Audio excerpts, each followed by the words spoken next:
Good night, dear friends. For some, it's good night, for others, good evening, and for some, it's good day.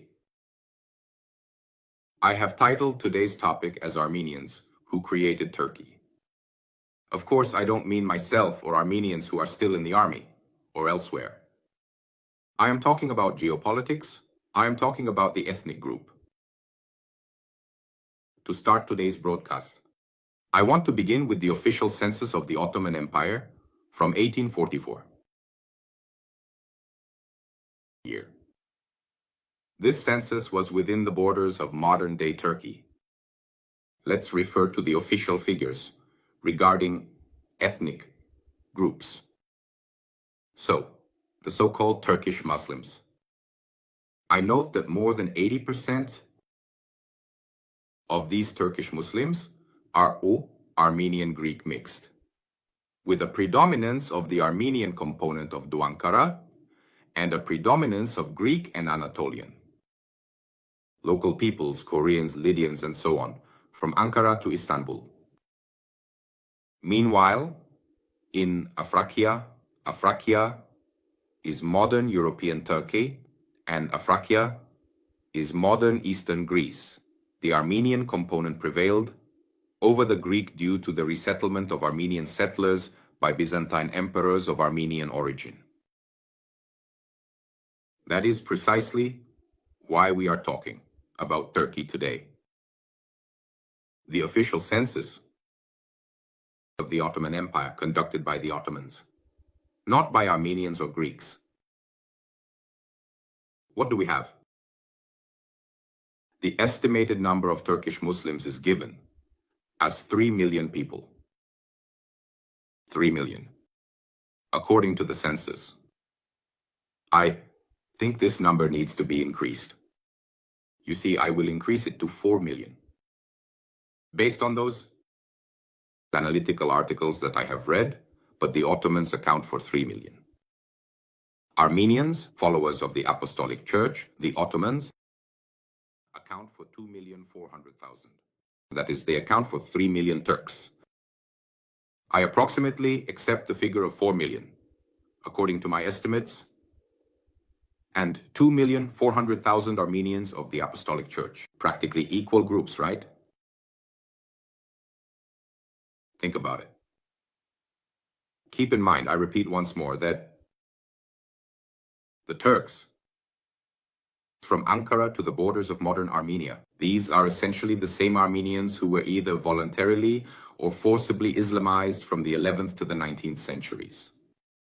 The most massive waves of Islamization occurred in the 15th, 16th, and 17th centuries, when entire regions with Armenian populations, including villages and cities, converted to Islam. The fact is that Muslims had the right to bear arms. Muslims had the right to own land, and therefore such processes occurred in the state. So what do we have? The Turks? Let's consider 4 million people. In the census 3, Armenians, followers of the Armenian Apostolic Church, who were counted as Armenians. Millet, 2,400,000. It seems clear, but it's not like that at all. Armenian Catholics were not counted as Armenians of the millet. The head of the Armenian millet was the Armenian Patriarch of Constantinople. So, Armenian Catholics numbered 250, style 50, 1,000. Let's add 2,400,000 and 250,000. 2,650,000 people, dear friends. And the Armenians of the Greek Rite, the Hehorams, who inhabited Cappadocia. Cappadocia, from where the Armenian architect who made Turkey famous hails. Turkey's number 1, Mimar Sinan. We will return to this question as well. So, the number of Hehorams, Armenians of the Greek Rite, is 120,000 people. In total, we already have 2,770,000. Those who spoke the Armenian language, dear friends, in 1844. Let's move on. The number of Islamized Armenians, Alawites, Hemshils, Homshentsi, Amshens, and including crypto-Armenians who practiced Islam and called themselves Armenians, including representatives of Kurdish tribes, of which there were more than 20 tribes, who at that time still spoke Armenian but called themselves Kurds. Demographers estimate this at 730,000 people. So let's add it up. Let's see what numbers we arrive at. This is very interesting. We arrive at a figure of 3.5 million, which exceeds the official number of Turks recorded by the Ottomans in the census, but is less than the figure of 4 million that I consider. So, 4 million Turks and 3.5 million Armenians of different confessions at various stages of assimilation. I am talking here about Islamized Armenians and Armenian Muslims. Next, who else lived in Turkey at that time? Orthodox Greeks. Within the modern borders, 1,200,000, significantly fewer than the Armenian population. Next, Muslim Greeks, numbering 150,000 people. These are the Rumi, these are the Pontians. Next, 1 million Kurds, also a significant number, but clearly not enough to have the Kurdish population that exists now. Kurds, a significant part of whom consisted of assimilated Armenians, who no longer represented Armenian Asherites. The assimilation of whom into Kurds occurred, again, in the 15th, 16th, and 17th centuries, especially when there was a mass conversion and transition to Islam. Next, Jews, 100,000 according to the census. A large group, but not very big. Assyrians and Chaldeans, 300,000 people. A large group, undoubtedly. Arabs within southeastern Turkey, southwestern Turkey. Modern, yes, 200,000 people. A significant number, but not very large. As of 1844, Circassians and Black Sea Caucasians, about 150,000 Laz people, who were counted separately from Georgians, 100,000 people as of 1844, and other peoples, Roma, Slavs, Georgians, Albanians, 150,000. So who were the two main peoples of the empire? The two main ones are Turks and Armenians. These are the two main peoples. And the two largest peoples that followed them are Greeks and Kurds. But the two largest main ethnic groups that live there are, undoubtedly, Armenians and Turks. I have provided this table in full detail in my Telegram channel in 2 versions, and you can find this table. Study it in principle. You will find it interesting because when I explain, it's one thing, but when you look at it, it's completely different. Now, regarding Armenia and Armenians within today's Turkey, what did the Turks call Armenia and how they wrote?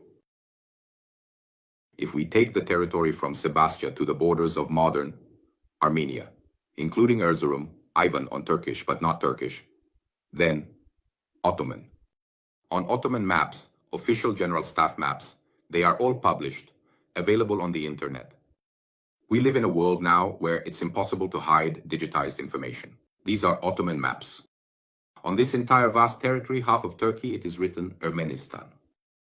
These are Turkish maps from the 19th century, maps of the Ottoman Empire.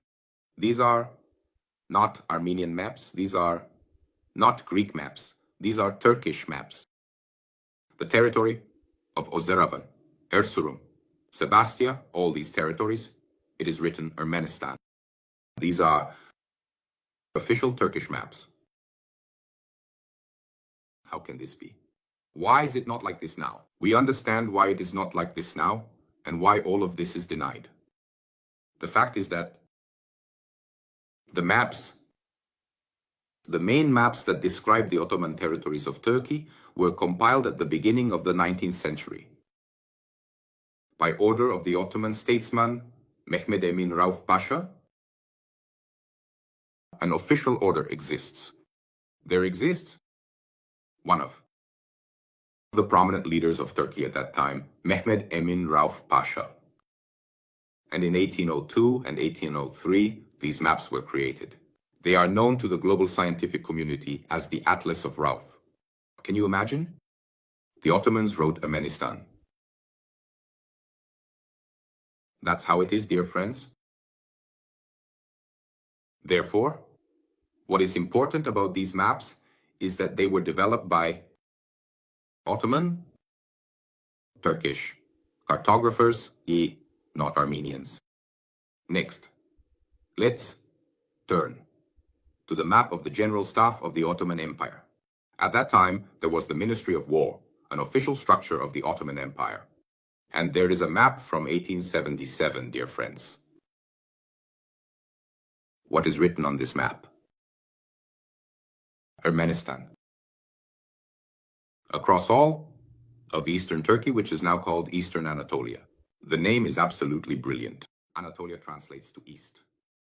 Eastern East, to avoid using the word Armenia. Everyone in the Ottoman Empire knew what the Ottoman Empire consisted of conquered Greek and Armenian territories. And then, at that time, this was openly written about. There you go. But from the end of the 19th century, with the Armenian massacres that took place at the end of the 19th century and continued by the new elite of Turkey, the Young Turks, yes, many of them were not Turks. A decision was made to establish a nation state because the Ottoman Empire was a multinational state of the Ottomans. Everyone who served this empire faithfully were Ottomans, including Armenians. Subtitles made. And with this aim, the cleansing of the territory began. That is, the extermination of Greeks and Armenians. This is what happened. Therefore, the genocide of 1915 is also the first genocide of the 20th century. Turkey, naturally, rejects the accusation of the mass extermination of Armenians and reacts very painfully to this issue. But right now, we are talking about the realities of world politics, about how it really was, and what contribution, based on Turkish archival data, did the Armenians make to the formation of the Ottoman Empire. If I were to talk about this contribution continuously, even 10 years wouldn't be enough for me. I will simply take some contexts. Based on Turkish archives, which every representative of the Caucasian Turkmen tribes, including every Turk who knows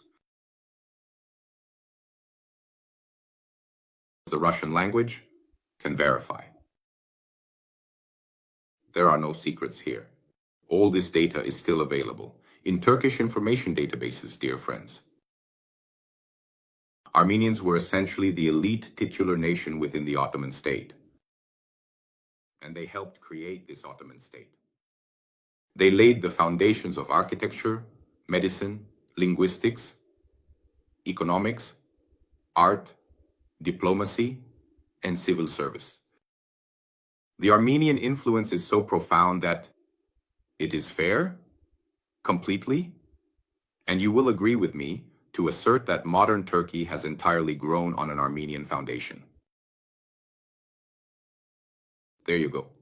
I'll even say more. In fact, considering that, obviously, if demographic trends continue, then Turks and Kurds will remain the last white people on this planet, and will continue the Armenian gene. As strange as it may seem. So, the Armenian foundation of Turkey. Let's just go through it. I will also recall my closest relatives. The Minister of Foreign Affairs, Gabriel Nuratunkian. The Minister of Finance, Tavitian. Here are my father's second and third cousins. So, Artin Dadyan Pasha was a childhood friend of Sultan Abdulhamid II. Artin Dadyan not only held the position of Minister of Foreign Affairs of the Ottoman Empire, Pasha, an openly Armenian. He was not just the Minister of Foreign Affairs, he was a person who is called a diplomat who most effectively defended the interests of the Ottoman Empire and who is actually the founder of the famous Turkish diplomatic school. Read, dear Terekeme, Azerbaijanis, and those Turks of Akasha who are descendants of Armenians, but do not know about it. Read in Turkish from open sources. Who was he? Artin Dadian Pasha? That's one. Next. Hakob Kazazian Pasha, Minister of Finance of the Ottoman Empire, creator of the financial system of the Ottoman Empire. Can you imagine how it was? Moreover, he was the Minister of the Secret Treasury. During the reign of Abdul Hamid II, he officially received the title of Pasha and the highest awards from the Sultan for the most extensive reforms in the history of the Ottoman Empire, aimed at reducing expenses, attracting loans, and easing debt payments. Can you imagine? And do you know what happened after the death of Kazaziana Pasha Gakop? The Minister of Finance became Mikhail Portugal. Pasha, also an Armenian, who continued these reforms. How does that work, right? There you go. Next. And do you know who is the founder of the Ottoman Red Crescent?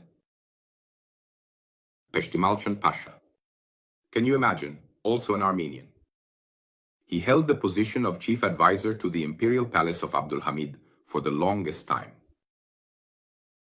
Everything is verified in the archives. This is especially relevant for the illiterate descendants of nomads, who have no archives at all. And I'm telling you everything based on Turkish archives. Can you imagine? I'm telling you all of this. When it's based on Western archives, I will also tell you about that. Everything is verified. Only archival materials, specific names, surnames, positions.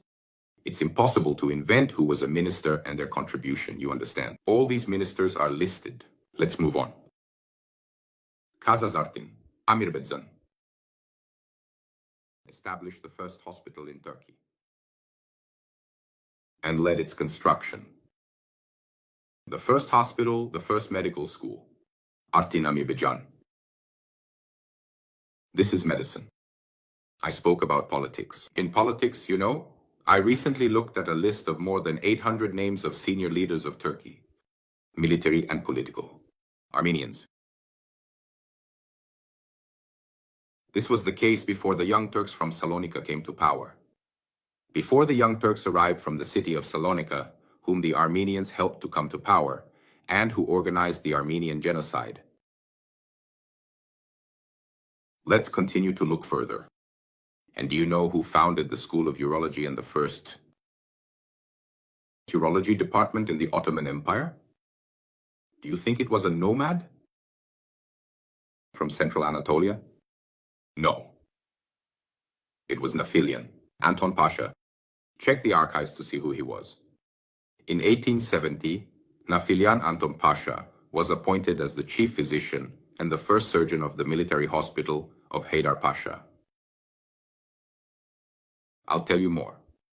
Haydar Pasha comes from the Armenian Hemshin, Armenian Muslims of the Black Sea coast. Well, let's move on. I want to tell you that thanks to the efforts of Nafilian Anton Pasha, the Turkish army had the fewest casualties. More precisely, the fewest wounded soldiers died during the Russo-Turkish War among Ottoman soldiers. Can you imagine how much he didn't like the Turks, yet he achieved the highest recovery rates in the world for Ottoman soldiers? Didn't like, I put in quotes. Well, there's a lot to say about medicine. Again, dozens of names of great people. There isn't enough time for even one broadcast. My dear friends, let's move on to the architecture and urban planning of Turkey. If we list all the architectural masterpieces constructed by Armenians in the Ottoman Empire, it would be necessary to write more than 100 books, which is impossible within the scope of a broadcast. The main gates of the Dolmabahce Palace in Istanbul, where my great-great-grandfather Deliarten Bey, Mikhailian, visited multiple times. His portrait was painted by the French artist Monet in my family's palace in Constantinople in 1848. These are my ancestors. And if I go to Turkey, the Turks say, "What a Turkish face you have." Interesting, right? Do you know why? Because the Turks have our faces, the faces of Western Armenians. That's why it is so. Therefore, in any Turkish restaurant, because I am a classic Turk to them, I am served first. In Germany, for example, let's move on. So, Dolmabahce. Let's check the Turkish archives. Who built Dolmabahce? Turkish archives. Karapet Balyan. A great Armenian architect from the Balyan family. Can you imagine? We read Turkish books. No Armenian sources. You see, that's all.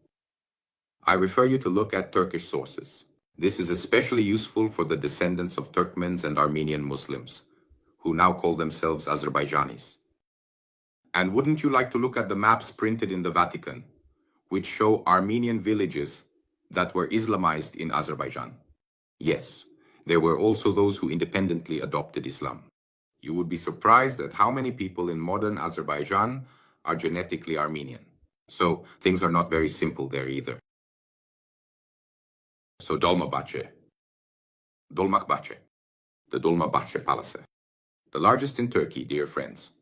It was built from 1842 to 1853. Do you know who designed it?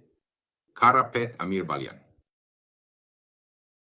The construction was carried out by him and his son, Nikogos Amir Balyan. It's all in the Turkish archives. Read them. You see, much could not be destroyed or burned. They tried. But if you completely erase the Armenian trace from Ottoman history, there would be no Ottoman Empire at all. It would be zero, just zero.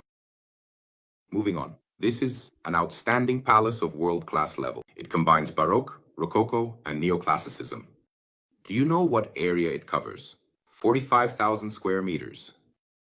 It is adorned with 14 tons of gold. And it costs more than 5 million gold pounds. Let's move on. You do love Turks. I'm not talking about the Turks of Central Asia.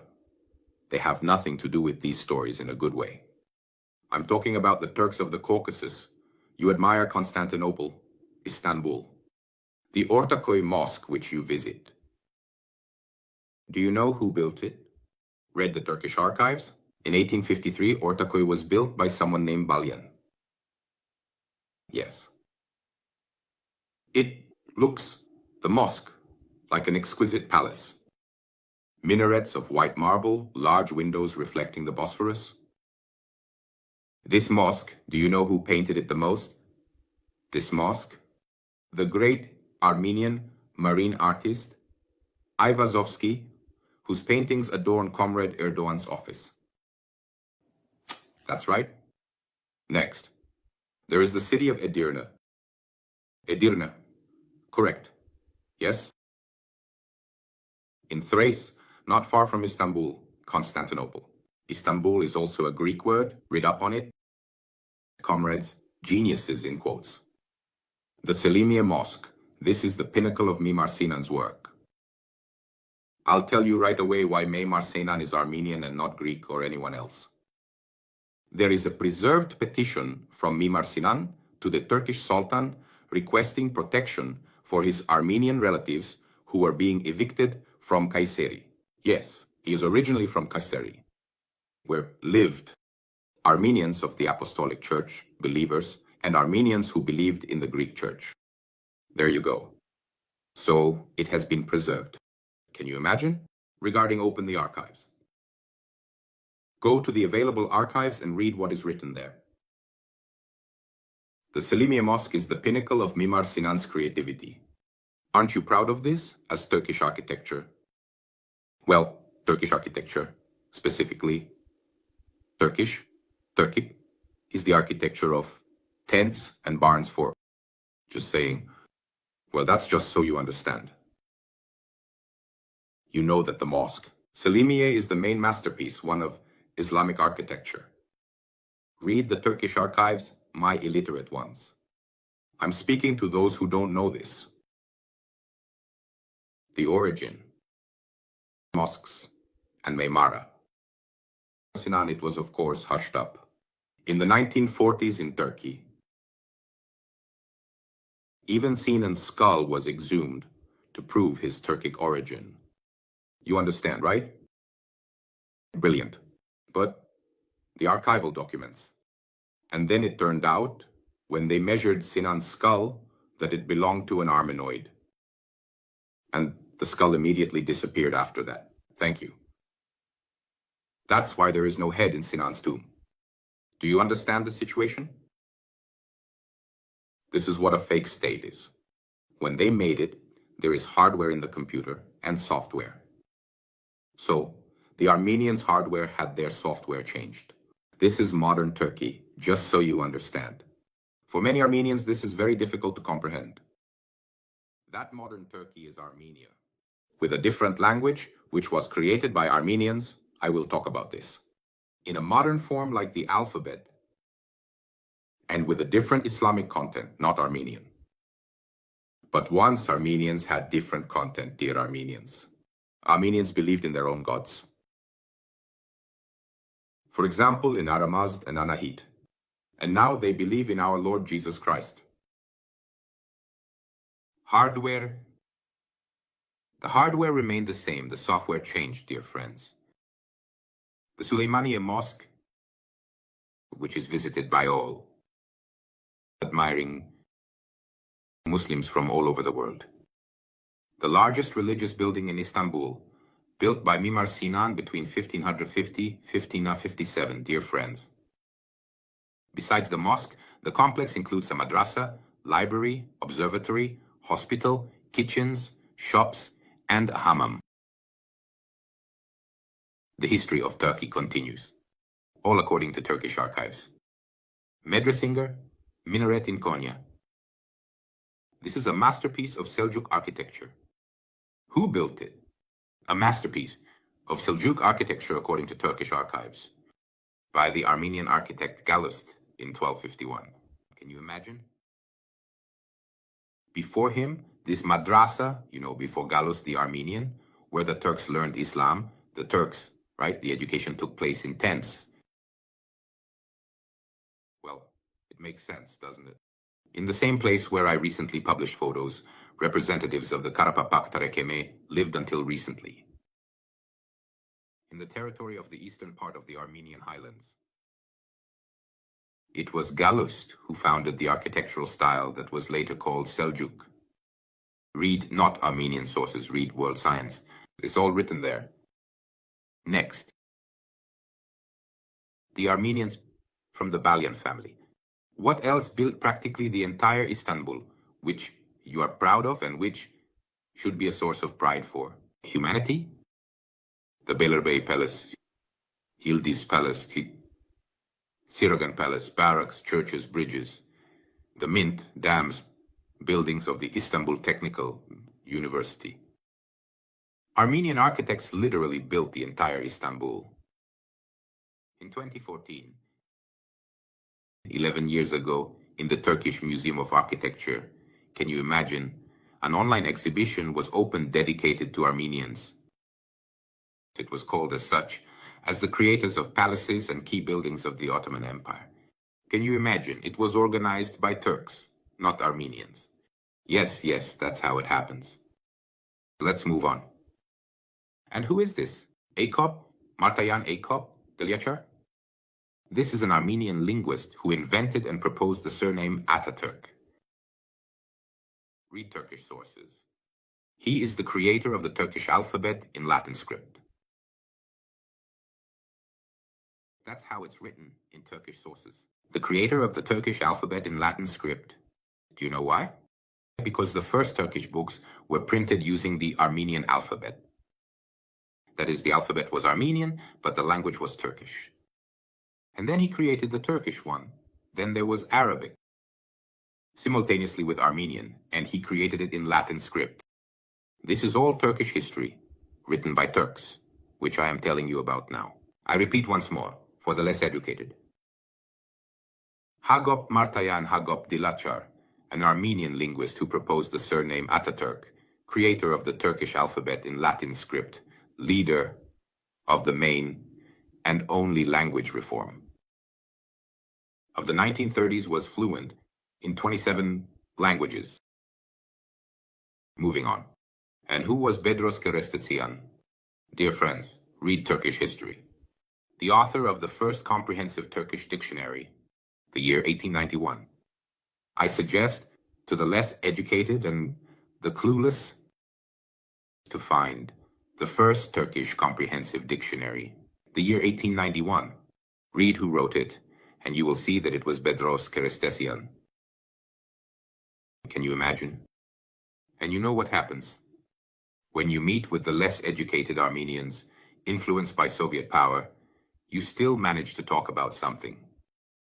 But I am a direct blood descendant of those people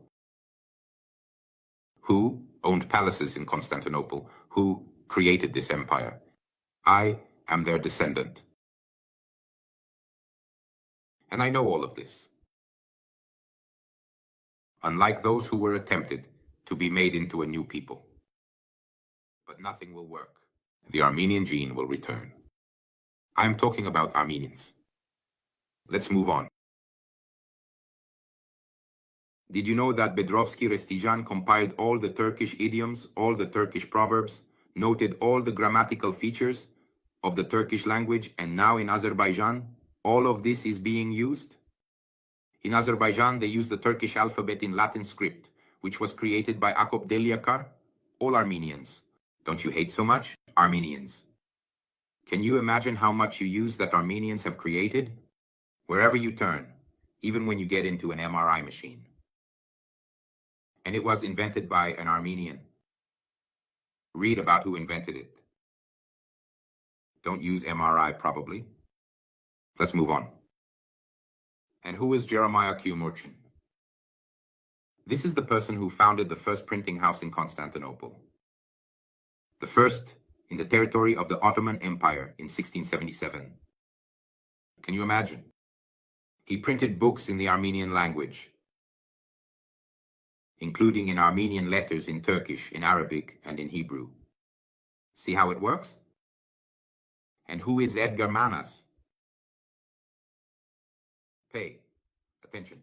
Listen, all Azerbaijanis who stand up and Turks. Edgar Manas, an Armenian composer, is the author of the orchestration of the Turkish national anthem. Edgar Manas, the Turkish national anthem. Do you understand, fools, what Armenophobia means and how little you know about history? Let's move on. And who created theater and opera in the Ottoman Empire? Well, Tigran Çukagian, like me, Tigran wrote the first operatic works and staged the first performances, and thus founded theater and opera. Specific names, check them. Yes, who is this? Martiros Navazan and Gabriel Beşiktaşlıyan, the founders of theater and opera in the Ottoman Empire. Can you imagine? All Armenian publishers, since they published newspapers in the Turkish language, and the educated, intelligent Ottomans already referred to the uneducated peasants living in small plots in Anatolia as Turks. Those who are now Turks, the Turkish intelligentsia, the leaders, they called themselves Ottomans, and they read, everyone knew, the Armenian alphabet. Not everyone knew the Armenian language because newspapers were printed in Armenian letters. Can you imagine? Even on Turkish money. And money cannot be counterfeited. They circulated throughout the Ottoman Empire. There were inscriptions in Armenian letters and in the Armenian language, not just in Turkish. Furthermore, did you know that Armenians founded the first sports clubs in Turkey? Armenians were the first winners of the first Olympics on behalf of the Ottoman Empire. and the role of Armenians in the economy and trade. Can you imagine with what money Turkey and some other countries were built? In 1914, according to global economic statistics, 80% of all industry and trade in the Ottoman Empire was controlled by Armenians. 80%. The fact is, do you know what was the most elite product of the Ottoman Empire that was sent to Europe? I'll tell you. Armenian carpets from Izmit, the city of Izmit. This was an elite product, not only in the Ottoman Empire, but was #1 in Europe overall. And do you know about the largest network of elite hotels at that time, Tokatlian, which was created by Ottoman Armenians? Dear friends, and once again, remember Persia. Do you know how many large Armenian cathedrals were operating before the genocide? In Istanbul, there were 47. In 1914, there were 67 schools in Istanbul, and 158 daily Armenian newspapers were published. Where are these Armenians who made up 30% of the city's population? Open the archives, they are nowhere to be found. Only a few, like me, descendants of those who managed to survive, are still alive. That's approximately how it is, dear friends. Modern Turks, in their critical majority, are 85 to 90% descendants of Armenians. I am sequentially moving on to the greater contribution of the Greeks. You know, the Turkic component is only linguistic and cultural, but for Azerbaijanis, this percentage is higher. There, the Turkic component is 20. There are groups where it is 10. There are groups where it is 25, but for the Turks, there is no Turkic component at all. It is at the level of 1–2%. It is only linguistic and cultural. It is not biological. Zero. Biology. Zero. There is a small amount of biology in the Uyghurs. Kyrgyz and Kazakhs, whom Erdogan brings in, accepts. That's the only Turkic they have left. There, dear friends, are geneticists. And are there genetic studies? Global ones. I will tell you more. Turks are identical to Armenians. Even if this doesn't please the Armenians, among others. And they have no relation to the peoples of Central Asia. Science says this. There's nothing to be done about it, whether someone likes it or not. Therefore, Armenians were not any minority in the history of Turkey. Armenians are the founders, reformers, architects, diplomats, military figures, artists, doctors who built the entire cultural and intellectual foundation of the Ottoman Empire and modern Turkey. Their contribution was key, systemic, the most extensive and deeply rooted in all spheres of life. From architecture to medicine to diplomacy, language, trade, military affairs. Such is the history, dear friends. Interesting. Can you imagine how everything works? Right? How deep is everything? And how open everything is? All based on Turkish archives, can you imagine? Practically everything, nothing else. And if you use everything, and do you know what a key role the founder played? For example, Ara Güler, in the creation of, in general, globally documenting Turkish heritage. He recently passed away. Ara Güler, he was a great man who loved Turkey, do you understand? That's the thing. Dear friends. So, study history, study it. History and the garbage that is in your heads are completely different definitions. So different that you can't even imagine how much they differ from what was. You all live in a fake world, a world of lies and falsehoods. Someone created this world. You know, I'll say even more. It wasn't created by ordinary Turks or even ordinary Azerbaijanis. Because they simply, in a good sense, thank God, were not capable of creating such a perverted world.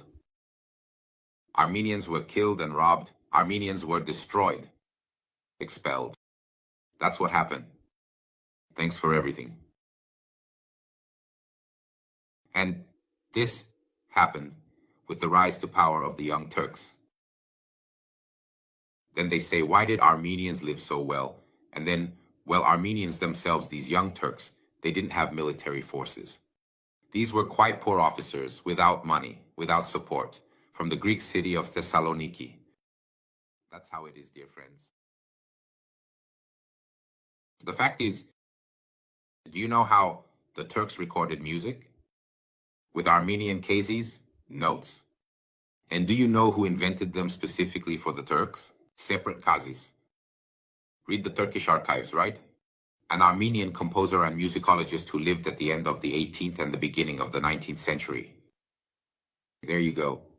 His name was Hambarzum Limajan. This is all the Turkish music that you love. There you go. And do you know what it's called in Turkey in Turkish sources?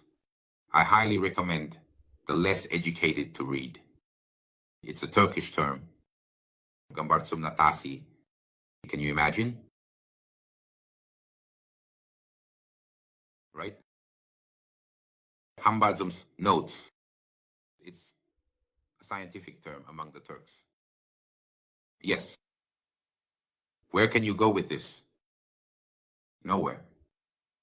Hardly anyone besides me can tell you this, but I have many students. We created an Armenian encyclopedia, an encyclopedia of European civilization. It is in the description of this video. You can subscribe. Learn the true history. We have created 3 courses. School of Geopolitics, special courses. School of the History of the Armenian World. You can enroll using the description of this video and on the Telegram channel. We have done a tremendous amount of work. We managed to do it, and I have a lot of followers. I could actually do nothing more because, in fact, I am doing nothing. I am working. The projects I created have been functioning since 2007, and a large number of young Armenians are participating in them. Well, that's how it is. So when you approach the first madrasa again, the main educational institution where Turkish Islam was created, always remember that I told you it was built by Galust, an Armenian architect who created and lived in Konya. Think about it. And that's why. Do you understand why Turkish Seljuk architecture is identical to Armenian now? Can you imagine? So always remember. Ince Minare, Dolmabahce Palace. Naturally, other buildings, of which there are an incredible number. That's the point. So, please remember what Refik Ahmed, a Turkish historian and theater expert, wrote. He is Turkish. He wrote that the creator, the first creator of Turkish theater, Turkish plays. This is written by the main Turkish art historian. Yes, it's the wooden sword, Don Gregorio, which was staged in 1857 year. And it was staged by Srapion Ekimyan, an Armenian who did this. In Turkey, everything was created by Armenians. Imagine what a country. It couldn't have been otherwise. Turkey grew on Armenian land. That's the point. That's how it is. And did you know that in 1856, the Turkish government banned Armenian theatrical performances because all the Turks only attended Armenian theatrical performances. Sropian began giving performances only in the Turkish language, and he was allowed to. Yes, dear friends.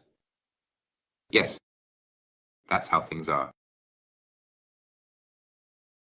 Study, think, remember Abgar Tokatetsi, who created the first printing press in 1567, the first books in Arabic script,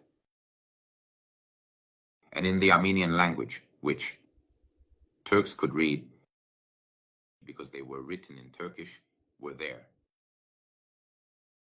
Do you know how many printing houses, the largest major printing houses, there were in Constantinople that were Armenian? 25? And do you know how many there were in the territory of the Ottoman Empire? Printing houses? 620. Publishing houses. There's nothing left. Where did the Armenians go? They must have evaporated. That's how they developed the Ottoman Empire. They printed dictionaries. They developed and engaged in the enlightenment of the Turkish people. That's the point.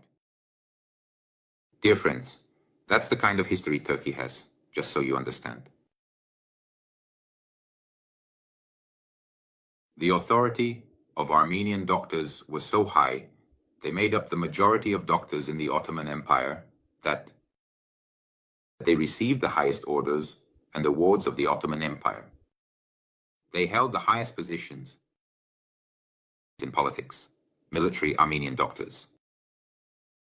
That's how it worked, dear friends. That's how it worked. Agricultural affairs. Who started the agricultural business in Turkey? Do you know what his name was? Read Turkish books. Jacob Amasyan. Correct. And who? This is the founder of the higher agronomic school of the Ottoman Empire. Dear friends. And who? The major figures. You know, only Armenian surnames. In the agricultural sector. Who created it and who are still in Turkey today. Check it. Hov Hanestu Sezyan, Karapet Sirunyan, Gevorg Strimarjan. Can you imagine? Armenians were opening dozens of agronomic schools, agricultural credit organizations in the Ottoman Empire. They established experimental gardens, vegetable plots, everything that exists in Turkey. I continue again, so you understand. Do you know how many members there were in the Chamber of Commerce of Constantinople, the main Chamber of Commerce? 15 people. Do you know who led the Chamber of Commerce? Who created it? Aristokis Azarian. So there were 5 Turks, 5 Greeks, and 5 Armenians. And the head was an Armenian in the 16th, so you understand how it worked. Can you imagine? You talk about cuisine, about dolma. Read what the Turks write about the origins of Turkish cuisine and where all these dishes came from. Read what the Arabs say, where Lamachan came to them from. Where did subarek, the Armenian peasant dish, come from? Read about it, think about it. It is truly all very interesting. And remember that the first global concert and the first opera on the territory of Turkey, which was called Artsakh II. Artsakh II was a great Armenian king. It was staged and written, presented in the main hall of Constantinople. This is the first Turkish opera, Artsakh II. Check the Turkish source. Both written and staged. It was by Tigran Çukarjian, the Great, and Tovmas Tigran in 1868.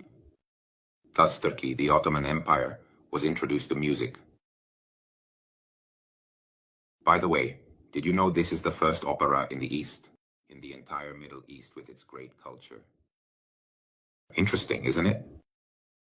So, when you read these materials in Turkish, remember again who created this alphabet. Akop Dilyaka. Martayan. Who, after singing a song about the Armenian hero Andronik, but this is for the ignorant Armenians, in the presence of Kemal, who asked what his favorite song was, he sang about the great Andronik. Kemal did nothing to him. He was forgiven for this, just so you understand. Who was Akop Gelachar? These are the ones who write, questioning why he did this for the Turks. Learn more so that you understand more in life. I can provide you with such facts for many hours. Armenians and non-Armenians. You can only manage life by being literate. This applies to everyone. Armenians, Turks, Kurds, Azerbaijanis. You will be able to stop killing each other and become friends when you start building a civilization. It pains me greatly that, genetically, Turks and Armenians, being one people,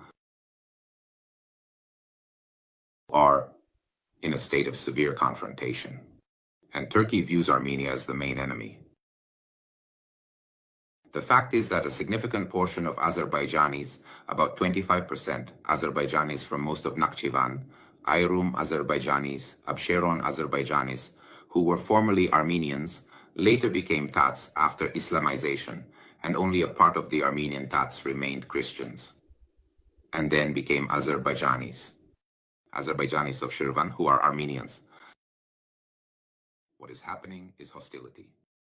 And inevitably, someone has to destroy someone else, writing nonsense and foolishness. And many of those who laugh at the great Armenian culture are laughing at the graves of their Armenian ancestors who created this culture, because there is no other culture on your lands except for the Greek one. And fragments of other cultures without influence. You speak of Caucasian Albania, Luang.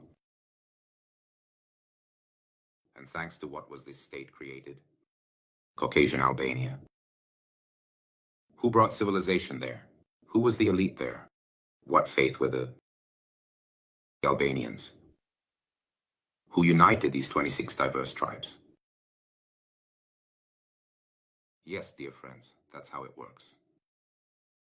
Think, learn, subscribe to the Armenian Encyclopedia, support the scholars. Links are in the video description. Join the projects. Get an education. Projects created by the team I am part of, which I am very proud of. You can do all this on the Telegram channel. Subscribe to the YouTube channel. I hope you found it interesting. Try to verify everything that is said. Everything I told you is found in Turkish sources.